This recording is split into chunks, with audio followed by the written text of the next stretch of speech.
I was gonna get this card, but then I saw grandpa and I was like, ooh, I'm not trying to get him a heart attack. I am not pregnant.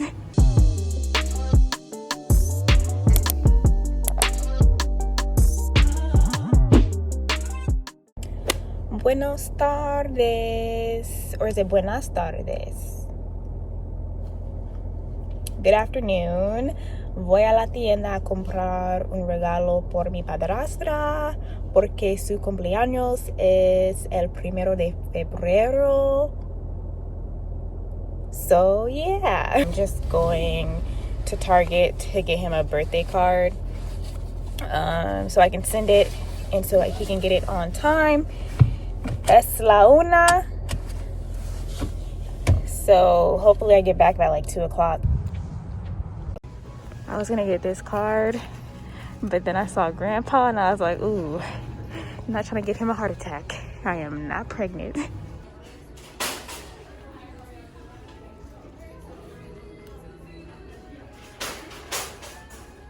Okay, it's 2 o'clock and I'm back home, but I'm gonna do some journaling before I get started on my work. I have 2 discussion posts planned to do today, but depending on how long it takes me to finish reading for anatomy, I might do my anatomy discussion tomorrow. That's one thing I like about how I plan my stuff is I usually plan to do them the day before they're due. That way if I'm running late with anything and I have to like move it to the next day, I don't have to worry about like being late. Whereas if I had planned to do my discussions on the day of but I was running late, it would cause problems with me trying to get my stuff done on time.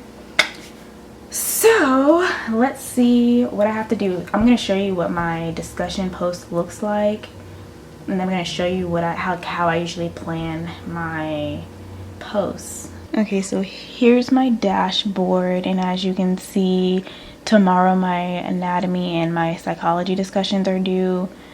So this one, I like the discussions because we usually have to like watch a video and then we just answer the prompt. So for example, this one says pick one of these movements and discuss why the mobility is essential for total spine health. So you just watch this and then you respond to the prompt. But what you have to do is you have to make sure that you cite 2 sources of information. So whether that be a peer-reviewed article, a textbook, a website, something, like you have to cite the information that supports your reasoning in your discussion. So it doesn't take it doesn't take long. I usually watch the video and then I brainstorm on Word. So I'm going to show you one of my discussions from last week. So I'll just put everything in like bullet points just to organize my thoughts. Like I'll have a bunch of random thoughts put together and then I'll go and I'll find, let me see, I'll do a final draft with everything completed, and there's my references. So that's how I do my discussion for all my classes. I'll brainstorm it and then I'll type out the final draft and then I copy and paste it. You don't see what anybody else put until you post yours.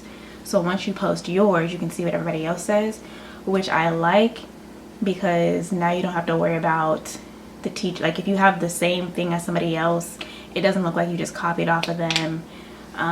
But sometimes like if you don't really know what you're supposed to be saying or like how it's supposed to look and then you post it and yours looks different from everybody else's, it's like, ooh, I hope I did this right.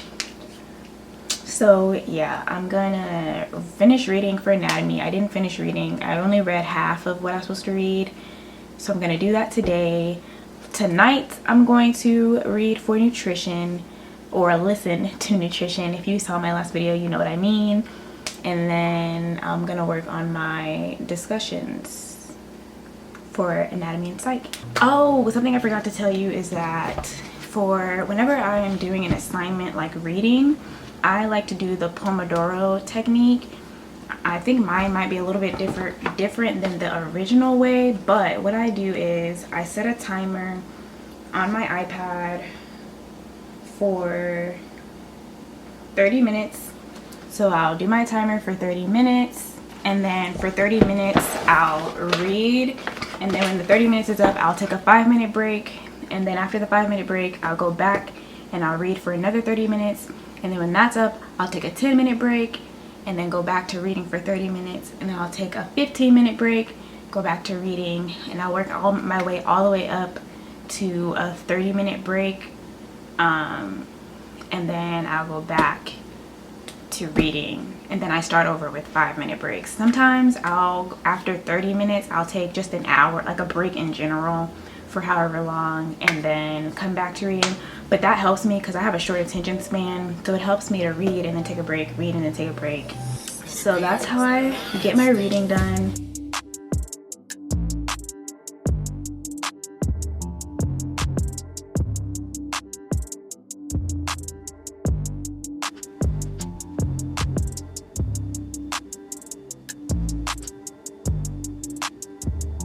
Something I'm realizing about this book is that it's very descriptive, but the way it's describing everything, it would make more sense for there to be pictures of what they're describing on the same page. Sometimes, because of the space on the page, the picture is on the next page, so it's describing something, and like, you can read, obviously you know what the words are, but it's just easier to be able to see it while it's being explained to you. So what I think I'm going to start doing is, because he posts video lectures of the information he wants us to know, so I don't know, like I think I might try to start skimming through the book and then watching the lectures, because it's so much easier to understand when you can actually see it while it's being explained. Hopefully the lectures are actually good for visual learners, because I'm good with reading comprehension, but when you're talking about the anatomy of the body, you need visuals, because it's not just random ideas, they're actual physical concepts, you know. So yeah, I'm still trying to, it's week 3, so I'm still trying to figure out the best way to go about studying, because I haven't taken an exam yet. So I'm just playing it safe and reading the book, just in case the exam is book based. But he also posts PowerPoints, so I don't know if all I need to do is look at the PowerPoints. He posts video lectures. I don't know if I need to just look at the video lectures, because like he says required reading, so I obviously read the book, you know what I mean. So yeah, I'm still trying to figure, I have a schedule down, I just don't have like I'm still trying to figure out a strategy for reading my book, because it's a lot of pages. I was talking to my uncle the other day. He's doing a PhD program, and the amount of reading he gets assigned is insane. So he was talking to me yesterday about how he looked up how to read on a PhD level, like strategies for skimming through your book to get the information you need, because the amount of reading you'll do, even in like bachelor level classes, but the amount of reading you have to do for these classes is insane.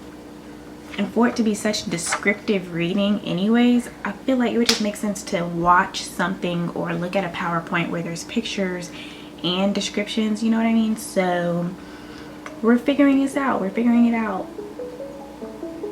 Got 12 more weeks of this, so I will have something down by the end of the semester.